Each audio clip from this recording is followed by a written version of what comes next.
¿Qué pasa, titanes? Voy a quitar esta manzana de aquí para que se vea mejor. Hace, no sé en qué vídeo fue, me comentó un seguidor cuál era mi experiencia en artes marciales, porque le interesaba hacerme una pregunta. Entonces, bueno, le conté un poquito lo que había hecho, así un poquito por encima. Y entonces él me hizo una pregunta sobre una persona en concreto. Y esa persona en concreto, yo no la conocía, me metí un momentín en internet y entra dentro del grupo de categoría, la categoría de maestros de artes marciales que parece como si tuvieran unos poderes místicos, ¿no? Unos poderes que les llevan a poder proyectar a las personas, proyectar me refiero a tirarlas o a golpearlas sin llegar a tocarlas.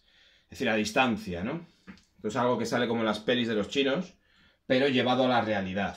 Entonces, efectivamente existe una categoría dentro de las artes marciales, de un conjunto de maestros que realizan una serie de proezas, que no estoy hablando de proezas tipo que rompen vigas de cemento con la cabeza, sino estoy hablando de este tipo de actividades casi paranormales que parece que tienen la capacidad de hacer, ¿no? Esto es un tema muy interesante porque demuestra de una manera clara un principio que es el siguiente, que es un principio súper interesante. Eres en función de con quién estás. Eres en función de con quién estás. Fijaos bien, estoy seguro que si paráis un momento a pensar en tu personalidad, en tu forma de comportarte, en tu ser, verás que en función de con quién estás, eres de una determinada manera o de otra. Esto se ve en los niños, se ve en el cole, se ve cómo los niños en su casa son de una determinada manera, llegado al colegio con su grupo de amigos son de otra diferente, cómo hacen cosas que cuando en las reuniones cuentas a los padres no dan crédito, no, mi hijo no puede haber hecho esto, es que mi hijo es así, mi hijo es asá. Incluso los niños cambian en función de si están con unos compañeros o están con otros compañeros. No es lo mismo un niño cuando está con su panda de colegas a los que tiene que impresionar a cuando está solo hablando contigo en una tutoría. No es lo mismo cuando está en el patio que cuando está en clase. Y eso, extrapolado a los adultos, no somos los mismos cuando estamos con nuestra pareja, que cuando estamos con nuestros hijos, que cuando estamos con nuestro grupo de amigotes, que cuando estamos con nuestros padres o cuando estamos con nuestros abuelos. Nuestra forma de comportarnos y las cosas que decimos, cómo las decimos e incluso las cosas que hacemos o podríamos llegar a hacer son muy diferentes. Entonces, es muy importante que seamos conscientes de que nosotros tenemos como una capacidad de adaptarnos, de terminar de ser en función de con quién estamos. Somos como piezas de puzzle que en vez de tener un dibujo están en blanco. Tienen una forma determinada, que esa es tu personalidad de alguna manera, ¿no? Pero en función de con quién encajen, dentro de qué marco encajen, se vuelven con un dibujo o se vuelven con otro dibujo diferente. Y eso es muy interesante porque es una reflexión que te invita a pensar en qué eres tú realmente. Si tú te tuvieras que definir, aparte de tu nombre y tus apellidos, tu forma de ser, te das cuenta que es muy diferente en función de con quién estás. Y esto, cuando tienes cierta edad, lo notas exponencialmente cuando estás con tu pareja y cuando después de un tiempo cambias de pareja. Y te das cuenta de que en función de la pareja con quien estás, los dos cambiáis. Hay un dicho que dice que dos que duermen en el mismo colchón se vuelven de la misma condición.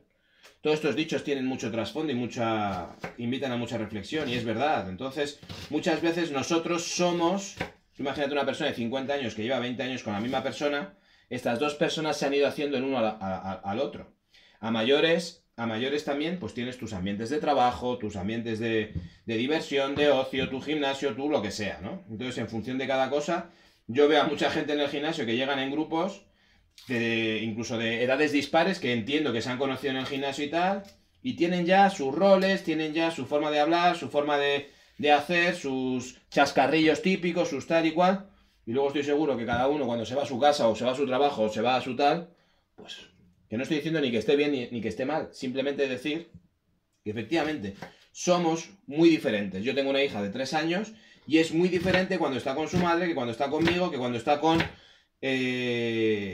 mis padres, que cuando está con sus otros abuelos, etc. Y eso es así, se ve clarísimamente. Pues esto se va acrecentando y multiplicando según te vas haciendo mayor.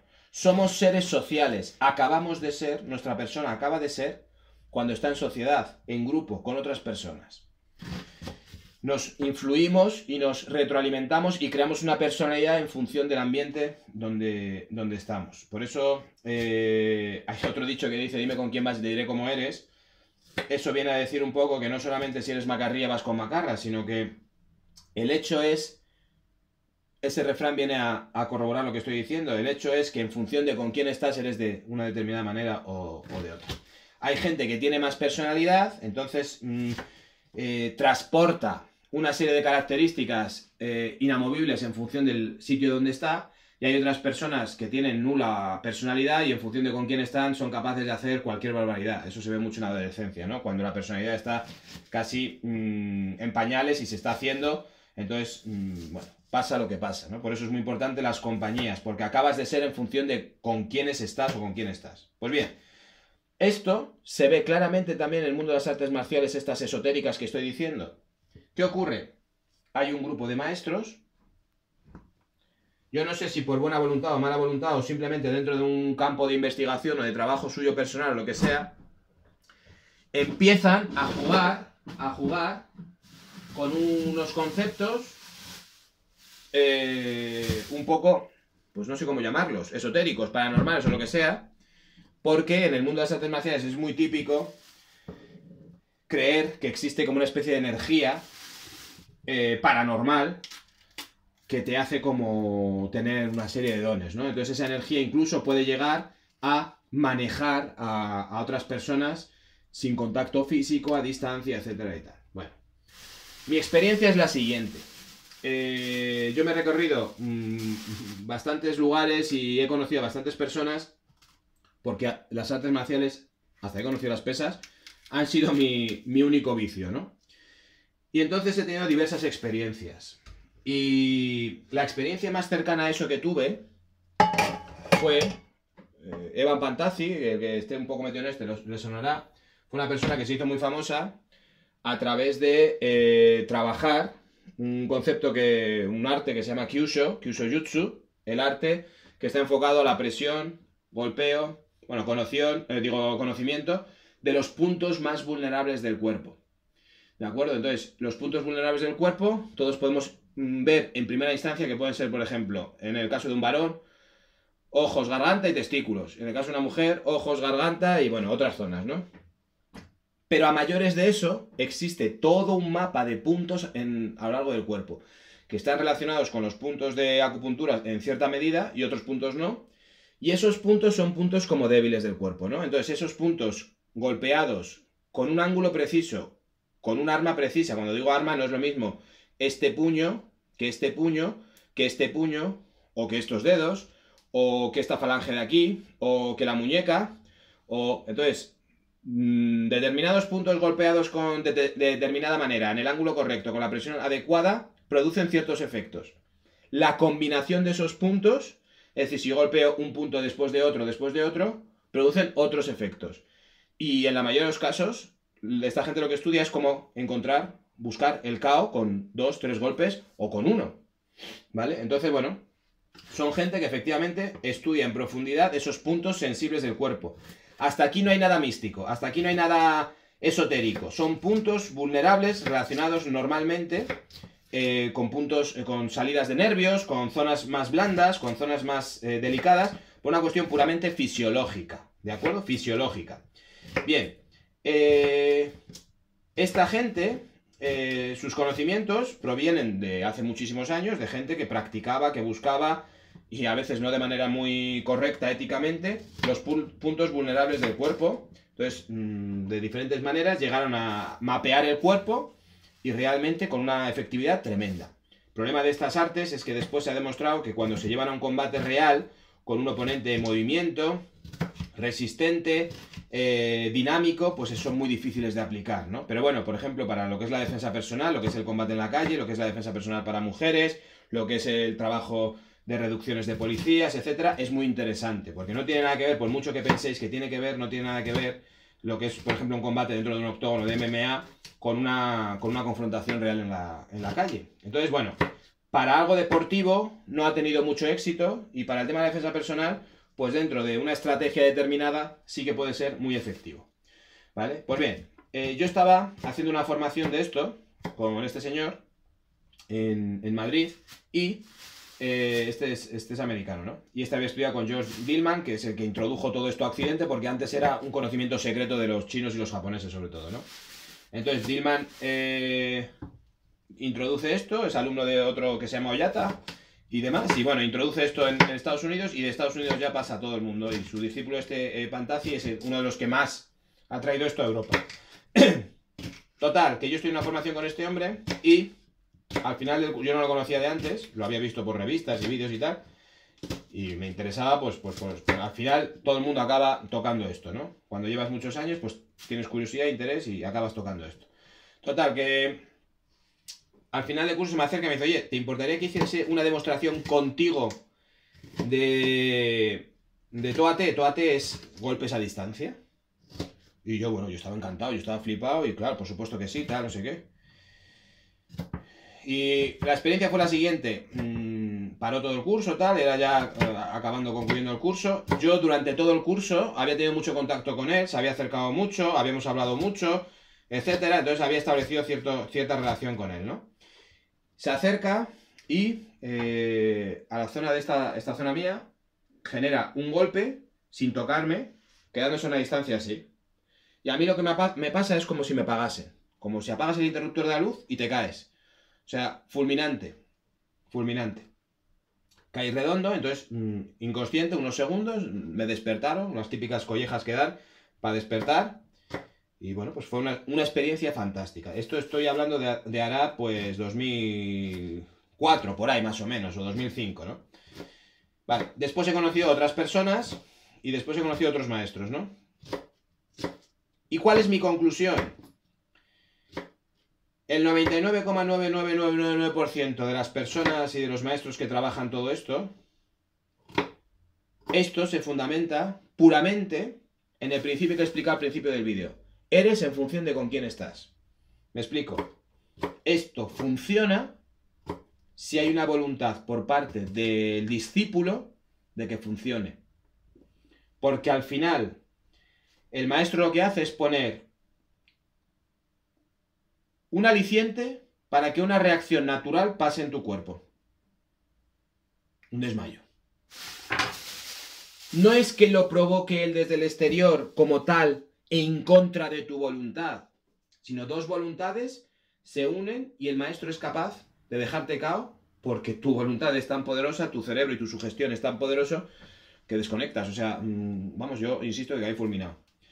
¿Qué ocurre? Estoy seguro que si no hubiéramos establecido esa relación previo a ese momento, me ve por la calle, me hace así y yo le miro así como diciendo, este tío, ¿qué cojones está haciendo? Si no sé quién es y si no hay relación previa y si no hay una predisposición por mi parte a que pase, no pasa. Es tan sencillo como que este hombre se podía grabar por la calle haciendo esto a la gente y dejando a la gente cao, ¿no? Y no lo hace. Es tan sencillo como que si eso fuese un conocimiento que no dependiese de la sugestión del discípulo, se podría aplicar realmente a cualquiera y tal, y no es así, no es así. ¿Qué ha ocurrido? Y hay vídeos en YouTube respecto a este tema. Hay muchos maestros de estos que llegan hasta el punto de esa simbiosis que hablo, que incluso ellos se creen realmente que tienen ese poder. Y entonces, ¿qué ocurre? Tienen un montón de alumnos a los que haciéndoles así o haciéndoles asá salen disparados para los lados, y ellos llega un momento en el que lo tienen tan interiorizado y tan creído que piensan que es verdad. Van, se exponen al público y el público les aporrea. Van a un reto y reciben hostias por todos los lados. No les sale ni para atrás. Y aún así lo curioso es que cuando vuelven a su casa, les sigue saliendo con sus discípulos y aquí como que no ha pasado nada. Este es el fundamento de hasta cierto punto una especie de hipnotismo, una especie de lavado de cerebro y una especie de lo que ocurre en las sectas. Lo que ocurre en las sectas. Hay una toma de conciencia por parte de un gurú, de un maestro, de un discípulo, hasta el punto que dentro de las sectas ya sabéis que pasa de todo, desde cuestiones de sexo hasta cuestiones de te llevas todo mi dinero, hasta cuestiones de pongo todo a tu nombre, de mis propiedades. ¿Por qué? Porque la voluntad de uno se anula dentro de la voluntad del líder. Y esto es una cosa también muy a tener en cuenta cuando uno se enrola o cuando uno empieza a estar o seguir un movimiento con una persona delante. Pues hombre, si la persona es noble y la persona está promulgando una serie de valores positivos, muy bien, pero si no, date cuenta de que tu persona y tu personalidad van a empezar a encajar con esa persona que está delante de ti, llevando el grupo, y mira a ver si realmente lo que hay es positivo y es productivo para ti, ¿no? Entonces, bueno, he dicho 99,999% porque sí que hay alguna persona por ahí a la que yo le guardo mucho respeto, a la que pienso que sí que puede haber un trasfondo, no ya quizás esotérico, paranormal, sino cuestiones eléctricas o bioquímicas o demás, porque el cerebro al fin y al cabo es como una especie de emisor de ondas, etcétera. Entonces, puedo entender que hay ciertas personas contadas con los dedos de una mano y a lo mejor me sobran 2 o 3 por todo el mundo a día de hoy, que tengan una capacidad de hacer cosas asombrosas. Esa gente no se expone al público, no se expone a nada, porque para ellos eso es un trabajo espiritual, ¿no? Voy a dar un nombre de alguien que pienso yo que está en ese nivel, que es Aoki Sensei de Shintaido, ¿no?